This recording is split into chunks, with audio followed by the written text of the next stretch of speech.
בממלכה בורמזית, עשירה ורחבת ידיים, בין ארמונות שיש, מזרקות גבוהות וזהב שנצץ בכל פינה, חי מלך שכולם פחדו ממנו יותר ממה שהריצו אותו. הוא לא היה מלך רע במובן הרגיל, הוא לא אהב מלחמות, הוא לא חיפש להכאיב לאנשים סתם, אבל הייתה בו גאווה עצומה.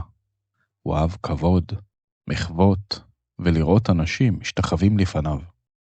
בכל שנה, ביום הכתרתו, היו מגיעים לארמון סוחרים, אצילים ושליחים ממדינות רחוקות. כל אחד מהם היה מביא מתנה גדולה ומרשימה יותר מהשני. אחד הביא פסל שנהב נדיר, אחר הביא שטיח משי ארוג בחוטי זהב. המלך ישב על כיסאו הגבוה, הביט בכל המתנות, וחייך חיוך קטן של סיפוק. ואז, ממש לקראת סוף הטקס, נכנס לאולם נזיר פשוט. בידיו הייתה חבילה קטנה, עטופה בבד גס.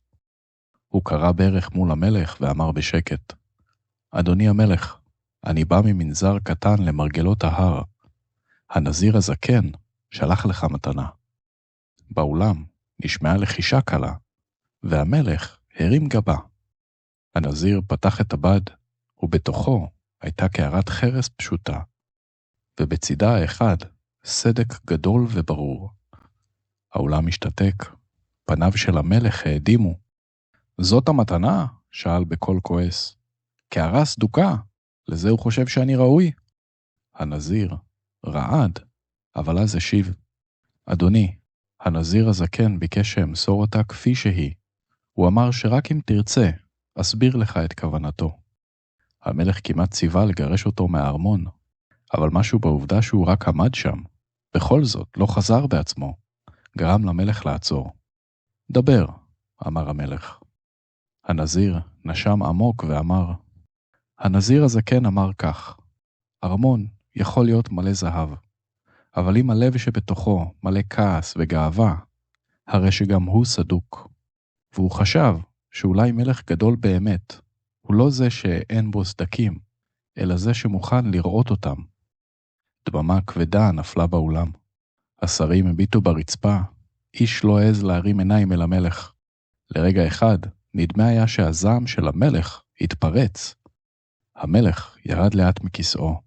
הוא התקרב אל הקערה, הרים אותה בשתי ידיו, והתבונן בסדק הארוך שעבר בדופן.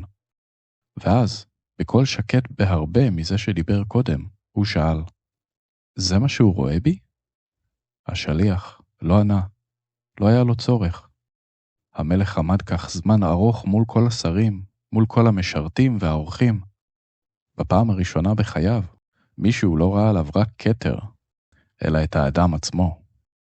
לבסוף אמר המלך, מכל המתנות שהובאו היום, זאת היחידה שלא ביקשה להרשים אותי, אלא ללמד אותי. הוא הניח את הקערה ליד כיסאו, במקום שבו עמדו עד אז חפצי זהב יקרים ביותר. ומאותו היום, בכל פעם שהמלך עמד לכעוס, להשפיל או לדרוש כבוד גדול מדי, הוא היה מביט בקערה הסדוקה, ונזכר שגם מלך, לפני מעמדו כשליט, הוא קודם כל בן אדם.